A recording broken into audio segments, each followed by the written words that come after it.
வரலாம்.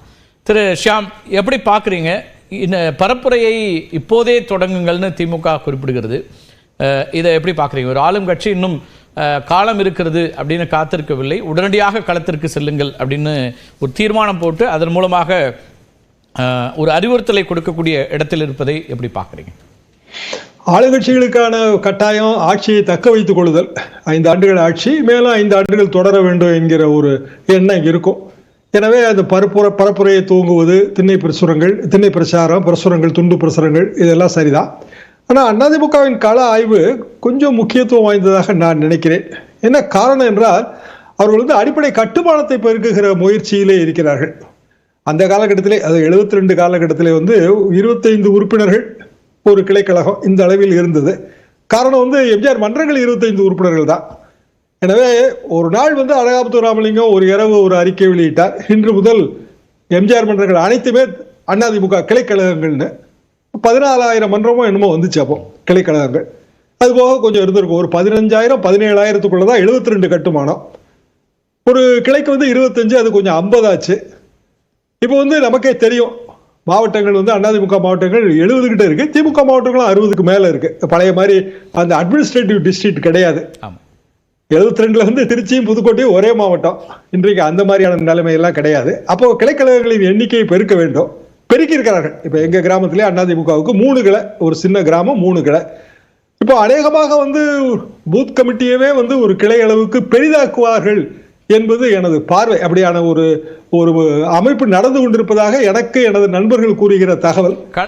ஆய்வு என்பதை விட கட்டமைப்பை உறுதி செய்யக்கூடிய ஒரு வேலையில ஈடுபட்டிருக்கிறது அப்படின்னு பார்க்கலாங்கிறீங்க? அப்படித்தான் பார்க்கணுங்க. கள ஆய்வு என்று சொல்லப்பட்டாலும் கட்டமைப்பை விஸ்தரிக்கக்கூடிய ஒரு ஒரு முயற்சியில ஈடுபட்டிருக்கிறார்கள். என்ன காரணம்னா, 2 பேருக்குமே கூட்டணி எந்த அளவுக்கு அமையும், இல்ல கூட்டணி ஸ்ட்ராங்கா இருக்குமா, இதுல ஒரு சின்ன சின்ன சந்தேகங்கள் இருக்குன்னு தான் நான் நினைக்கிறேன். ஏன்னா திமுக இப்போ உதாரணமாக விடுதலை சிறுத்தைகள் மீண்டும் மீண்டும் திமுக கூட்டணி தான் சொல்றாங்க. ஆனால் சிபிஎம் அவர்கள் நிறைவேற்றுகிற தீர்மானங்கள் இப்போ தேசிய அளவில் குழு கூடும் போது திமுக அரசுக்கு தொழிலாளர் விரோத போக்குக்கு கண்டனம்னு தெரிவிக்கக்கூடிய வாய்ப்பு வரும். இப்படி பல விஷயங்கள் வரும்போது திமுக கூட்டணியே இல்லாமல் திமுக வெற்றி பெற முடியுமா? இது ஒரு முக்கியமான பார்வை. ஏன்னா 30% ஓட்டு கையில இருந்தா 5 முனை போட்டி வந்தா கண்டிப்பாக வெற்றி பெற முடியும். திமுக கண்டிப்பாக 30% ஓட்டு இருக்கும். சிறிய கட்சிகள் கூட்டணி இருந்தாலே போதும். பெரிய கட்சிகள் இப்போது இருக்கிற கட்சிகள் தொடர்ந்தால் சந்தோஷம். ஏன்னா திமுக எப்போதுமே தானாக கூட்டணி கட்சிகளை வெளியில் அனுப்பாது. கூட்டணி கட்சிகளாக முரண்பட்டு போனா தான் உண்டு. அதிமுகவுக்கு பெரிய கூட்டணி கட்சிகள் இல்ல, தேமுதிக மட்டும்தான் இருக்கு. அப்படிங்கும்போது அதிமுகவுக்கு கட்டுமானத்தை பெரிதாக்க வேண்டிய கட்டாயம் இருக்கிறது. ஓகே, இல்ல 2 வேறுபாடு இருக்கு. இப்ப நீங்க திமுக கூட்டணி ஏற்கனவே இருக்கக்கூடிய எக்ஸிஸ்டிங் கூட்டணி, அதுல முரண்கள் இருக்கு அப்படின்னு நீங்க சுட்டி காட்டுறதுல, தேர்தல் இருந்தும் காலம் இருக்கு. அப்புறம் அந்தந்த கட்சிகளும் அவர்களுக்கு அந்த கூட்டணியில் என்ன இடங்கள் தேவை அல்லது கூட்டணியில் தனக்கு இருக்கக்கூடிய ஒரு செல்வாக்கு உள்ளிட்ட அம்சங்களுக்காக பல காய் நகர்த்தல்கள் இருக்கும். ஆனா கூட்டணியை விற்று வெளியே செல்கிறார்களா, அதற்கான வாய்ப்புகள் இருக்கா அப்படிங்கிற ஒரு கேள்வியும் சேர்ந்தே வருதுல அதுல. ஏன்னா ஒவ்வொரு முறையும் அதை கூட்டணியில் இருக்கக்கூடிய தலைவர்கள் மறுக்கிறாங்க. அது விடுதலை சிறுத்தைகளோ அல்லது மார்க்சிஸ்டோ எல்லா நேரங்களையும் சொல்றது, நாங்கள் கூட்டணியில் இருக்கிறோம் என்பதனாலேயே மாற்று கருத்தை சொல்றது இல்ல, எல்லாம் 2024 முன்னாடி சொல்லியிருக்கமேங்கிறதெல்லாம் தொடர்ச்சி அவங்க சொல்றாங்க. கூட்டணின்னு நம்ம தமிழ்ல ஒரு பொதுவான வார்த்தையை பிரயோகம் செய்தாலும் அதை நம்ம கோயலிஷன் அலையன்ஸ்னு 2ஆ தான் பிரிக்கணும். கோயலிஷன் எப்போதுமே ஷார்ட் டேர்ம் தான், அலையன்ஸ் லாங் டேர்ம். இப்போ திமுக கூட்டணி ஒரு லாங் டேர்ம் அலையன்ஸ். ஏராளமான கட்சிகள் நமக்கே தெரிந்து கிட்டத்தட்ட 7 வருடமா இருக்கிறார்கள் விடுதலை சிறுத்தைகள்லாம். அதே மாதிரிதான் காங்கிரஸ் கட்சி, அது நேஷனல் லெவல்ல இருக்கிற ஒரு அலையன்ஸ். எனவே அந்த அலையன்ஸ் கொஞ்சம் மாறுபட்டது. Coalition short term. Okay, yes. அப்ப அதிமுக ஒரு கோயலிஷனுக்கு ட்ரை பண்ணணும். ஓகே, இப்ப களத்துல புதிய போட்டியாளர் விஜய், அவரும் ஒரு கோயலிஷனுக்கு தான் ட்ரை பண்ண முடியும். ஷார்ட் டேர்மா இந்த தேர்தல் இப்போ ஒத்த கருத்துடைய கட்சிகள்னா என்ன அர்த்தம்? நம்மோடு ஒத்து போகக்கூடிய கட்சிகள், அவ்வளவுதான். நீங்க எல்லாரும் முயற்சி செஞ்சு எங்களுக்கு அதிகமான இடங்களை கொடுக்க வேண்டும் என்பதுதான். ஆனா காமனான ஒரு விஷயம் என்னவா இருக்கும்? திமுக தான் மேஜர் பார்ட்னர், அதிமுக தான் மேஜர் பார்ட்னர். இதை தாண்டி அது போகவே போகாது. மேஜர் பார்ட்னர்னா 120 170 இடங்களில் நிற்கணுங்கிறது அனைவருக்கும் தெரிந்த விஷயம் தான். அப்போ இயல்பாக யாரு வந்தாலும் வராட்டாலும் நம்ம வெற்றி பெறணும், அதற்கான கட்டுமானத்தை பெருக்கணும், பரப்புரைகளை ஈடுபடணும், சாதனைகளை சொல்லணும். இது திமுக கட்டாயம். ஏன்னா அது ஆட்சி கட்சி. அதிமுகவுக்கு பழைய சாதனைகளை தான் சொல்ல முடியும். அப்படின்னா இந்த ஆட்சி கட்சியோட குறைகளை சொல்லுவார்கள், தங்களது கட்டுமானத்தை பெருக்குவார்கள். ஓகே, இதுல இப்ப திமுக மாதிரி ஒரு கட்சி கூட்டணி தொடர்ச்சியா இருக்கு, வெற்றியும் பெற்றுட்டு இருக்கிறாங்க. ஆனால் இப்போ எல்லா கட்சிகளுமே அதிமுக ஆகட்டும் ஒரு 16 மாதங்களுக்கு மேலே இருக்கக்கூடிய சூழலையே தேர்தல் களத்துக்கு டார்கெட் ஃபிக்ஸ் பண்ணி அதுக்கான பரப்புரை உள்ளிட்ட அம்சங்களுக்கு தயாராகிறதுங்கிறது வழக்கமாக எல்லா தேர்தல்களிலும் இருக்கக்கூடிய நடைமுறைன்னு பார்க்குறீங்களா? அல்லது இந்த களம் கொஞ்சம் மாறுதலா, அல்லது களத்தில் நிறைய புதியவர்கள் வர்றாங்க, அல்லது 5 முனை 4 முனைலாம் இருக்குது, அதனால் இன்னும் கூடுதலாக ஒரு அக்கறையோடு இருக்காங்கன்னு பார்க்குறீங்களா? பல தேர்தல்களில் பார்த்த அனுபவத்திலேருந்து கேட்குறேன் திரு ஷியாம். 96 தேர்தலுக்கு முன்னாடி 95 இந்த அளவுக்கு பரபரப்பு இருந்தது.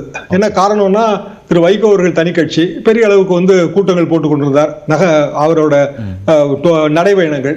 அதே மாதிரி வாழப்பாடி ராமமூர்த்தி அவர்கள் தமிழ்நாடு காங்கிரஸ் கட்சியிலிருந்து அவர் பதவியிலிருந்து நீக்கப்பட்டார். அதற்கு பிறகு அவர் தனி கட்சி தமிழ்நாடு ராஜீவ் காங்கிரஸ். சேலத்துல எல்லாம் அந்த கூட்டத்துக்கு நான் போயிருக்கிறேங்க. ரொம்ப பிரம்மாண்டமான கூட்டமா இருக்கும். ஏற்கனவே பாமக 89 அவங்களும் ஆக்டிவா இருக்கிறாங்க. இப்படி அது பலமுனை போட்டியாகத்தான் இருந்தது. தேர்தலுக்கு முன்பே அந்த களம் சூடு பிடித்திருந்தது.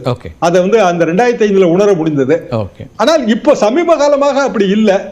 இப்ப சூடு ஆயிருச்சு.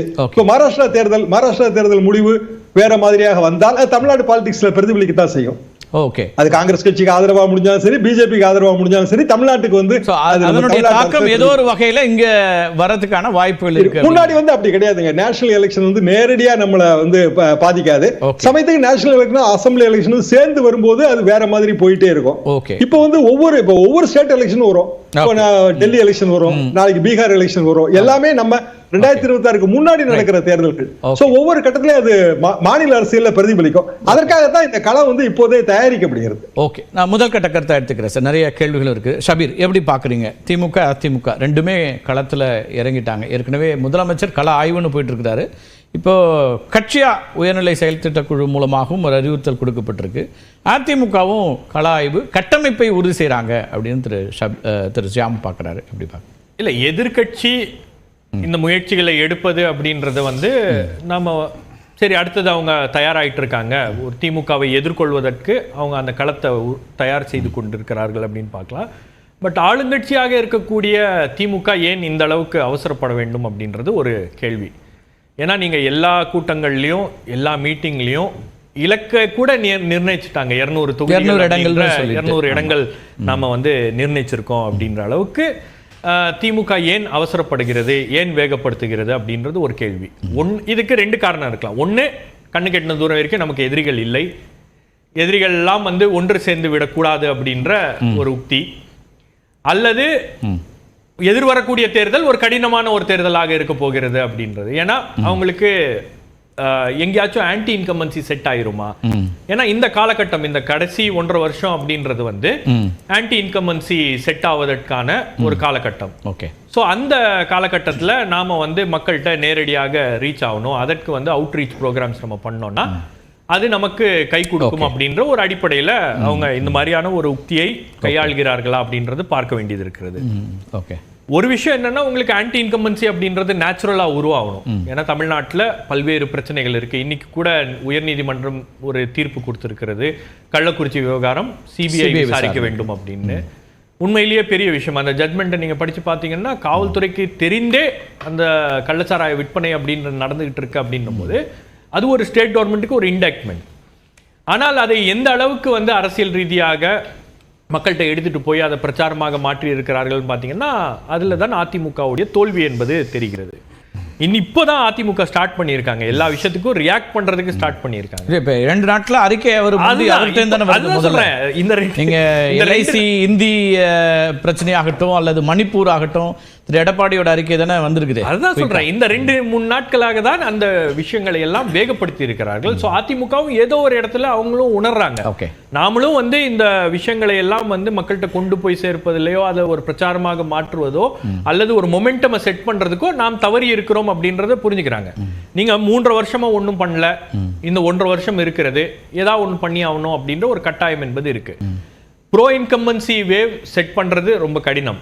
அதுதான் திமுக பிளான் பண்ணுது. அந்த ப்ரோ இன்கம்பன்சியா மாத்தணும், அது ஆன்டி இன்கம்பன்சில போய் முடிந்து விடக் கூடாது அப்படின்றது தான் திமுகவுடைய கேம் பிளானாக இருக்கிறது. அதனுடைய வெளிப்பாடு தான் இந்த தீர்மானங்களும் அடுத்தடுத்த அசர்ஷன்ஸும் தொண்டர்களை அவங்க தயாரிக்கிற அந்த மனநிலையை வந்து தயார்படுத்துறாங்க. ஏன்னா அவங்களுக்கு நல்லா தெரியும் ஏதோ ஒரு காலகட்டத்துல உங்களுக்கு ஒரு எலெக்ஷன் பேட்டர்னே மாறிடலையா ஷபீர்? இப்ப இந்திய அளவுல நம்ம பாரதிய ஜனதா கட்சி பார்க்கிறோம், எல்லா நாள்லயும் தேர்தல் வேலை பார்க்கறாங்க. ஆமா, எல்லா நாள்லயும் தேர்தல் முடிஞ்சு அடுத்த நாளே அடுத்த அந்த மாநில தேர்தல் பார்க்கறோம். அப்போ அதே மாதிரியான ஒரு பேட்டர்ல இப்ப இன்னைக்கு எல்லாம் ஸ்ட்ராட்டஜிஸ்ட்லாம் வரக்கூடிய காலகட்டங்கள்ல அதே விதமான ஒரு அணுகுமுறையை திமுகவும் மேற்கொள்ளுது. இல்ல அதுதான் உங்களுக்கு 24/7 எலெக்ஷன் ரெடியா நம்ம இருக்கணும். நாளைக்கு தேர்தல் வந்தாலும் நாம் அதை தயாரிக்கக்கூடிய ஒரு அதை எதிர்கொள்ளக்கூடிய ஒரு இடத்துல நாம இருக்கணும். அடிப்படையில் நீங்க சொல்றது வந்து ப்ரோ இன்கம்பன்சியை ஒரு உருவாக்குறதுக்கு திமுக முயற்சிக்குது, ஆன்டி இன்கம்பன்சியை மக்கள்கிட்ட கொண்டு போய் சரியா பிச் பண்றதுக்கு அதிமுக முயற்சி பண்ணது. இப்பதான் அந்த முயற்சிகளை தொடங்கி இருக்காங்க. ஓகே, பட் இதுல எந்த அளவுக்கு அவங்க வெற்றி பெற போறாங்க, அவங்களுடைய கூட்டணிக்கான வியூகம் என்ன, எந்தெந்த கட்சிகள்லாம் அவங்களோட வரப்போறாங்க, எந்தெந்த இஷ்யூஸ் அவங்க கையில எடுக்க போறாங்க அப்படின்றதெல்லாம் வந்து நாம பொறுத்திருந்து பார்க்கணும். நீங்க இந்த கவர்மெண்ட் வந்த உடனே மிகப்பெரிய விஷயமாக இருக்கக்கூடிய பரந்தூர் பிரச்சனை, எதிர்கட்சி தலைவர் இதுவரைக்கும் அங்க போவே இல்லையே. எதிர்கட்சி தலைவர் ஒரு வாட்சியாச்சும் அந்த பரந்தூர் மக்களை சந்திச்சு என்ன உங்க பிரச்சனை அப்படின்றதே கேட்கலையே. அப்ப எந்த இடத்துல எதிர்கட்சி வந்து ஒரு ஒரு என்ன சொல்றது, அவங்களுடைய நிலைமையே ரொம்ப தொய்வு நிலையில இருக்காங்க அப்படின்றது தான் வந்து இது காட்டுகிறது. அப்ப இந்த இடத்துல தான் வந்து எதிர்கட்சி அந்த வேலைகளை செய்ய வேண்டும். எதிர்கட்சி தயாராகிறதுக்கு முன்னாடி நாம தயாரா இருந்துக்கணும் அப்படின்றது தான் திமுகவுடைய கேம் பிளான் நான் பாக்குறேன். முதல் கட்ட எடுத்துக்கிறேன்.